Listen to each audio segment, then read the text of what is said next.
Hi everyone, आज के इस वीडियो में हम रिलायंस फाउंडेशन स्कॉलरशिप 2021-22 के बारे में बात करने वाले हैं और ये बहुत स्पेसिफिक, बहुत लिमिटेड स्टूडेंट्स के लिए है।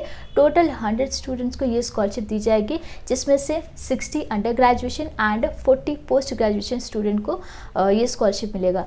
तो यहाँ पे जो भी एलिजिबिलिटी कंडीशन है उसे डिटेल में देख लीजिएगा और फिर भी कोई डाउट होता है क्राइटेरिया से रिलेटेड, देन आगे जब हम एप्लीकेशन फॉर्म के प्रोसेस के बारे में डिस्कस करेंगे तो वहाँ पे बहुत क्लियर हो जाएगा, क्योंकि वहाँ पे एक कंडीशन है, ठीक है।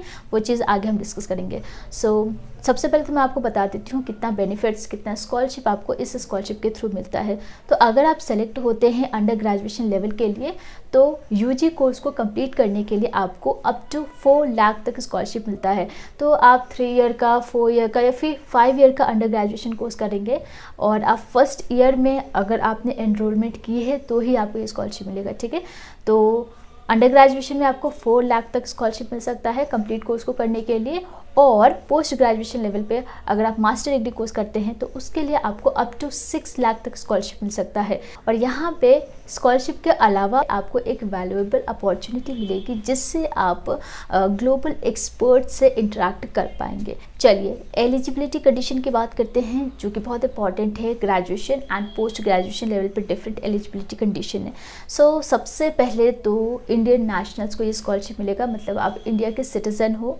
और सेकेंड चीज़, अगर हम अंडर ग्रेजुएशन की बात करें, अगर आप बैचलर्स डिग्री में एनरोल्ड हो चुके हैं, फर्स्ट ईयर में आप हैं, एक चीज़ यहाँ पे ध्यान रखिएगा, अगर आप सेकेंड थर्ड ईयर में हैं तो आप अप्लाई मत कीजिएगा, क्योंकि ये सिर्फ और सिर्फ फर्स्ट ईयर स्टूडेंट के लिए है। भले आप अंडर ग्रेजुएशन या फिर पोस्ट ग्रेजुएशन के लिए अप्लाई करें, ठीक है।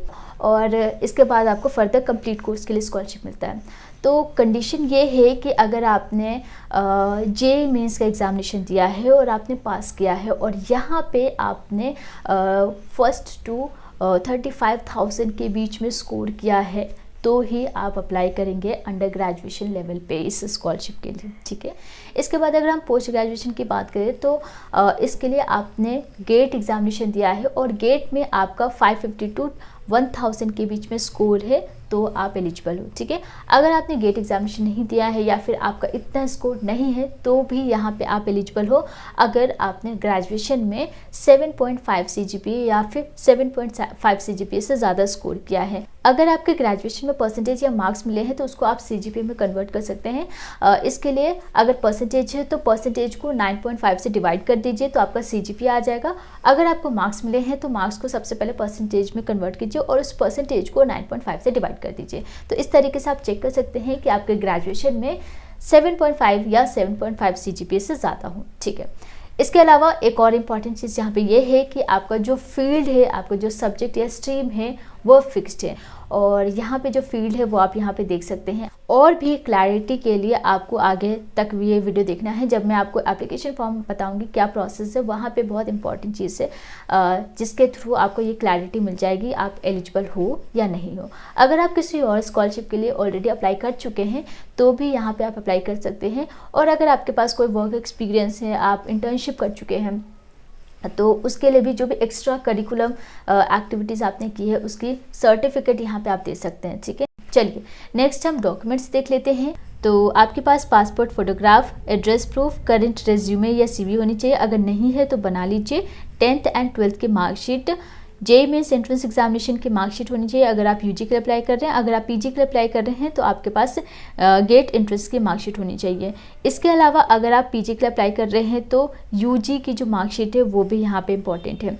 बोनाफाइड सर्टिफिकेट होना चाहिए जो कि आप कॉलेज से बनाएंगे, और ये सारी चीज़ें मैंडेटरी है। इसके अलावा अगर आपके पास कोई वर्क एक्सपीरियंस है, इंटर्नशिप आपने किया है, तो वो भी आप एक्सपीरियंस सर्टिफिकेट दे सकते हैं। और अगर आप डिसेबिलिटी के अंडर आते हैं तो ऑफिशियल डिसेबिलिटी सर्टिफिकेट भी देना होगा। अगर आपकी फैमिली इनकम 10 लाख से कम है तो आप फैमिली इनकम प्रूफ भी दे सकते हैं। सो यहाँ पे अप्लाई करने का प्रोसेस थोड़ा सा डिफरेंट है। अप्लाई करने का लिंक डिस्क्रिप्शन बॉक्स में है, उस पर आपको क्लिक करना है। जैसे आप उस पर क्लिक करते हैं बिल्कुल बॉटम में आपको चले जाना है और वहाँ पे आपको एलिजिबिलिटी क्वेश्चनेयर दिखेगा।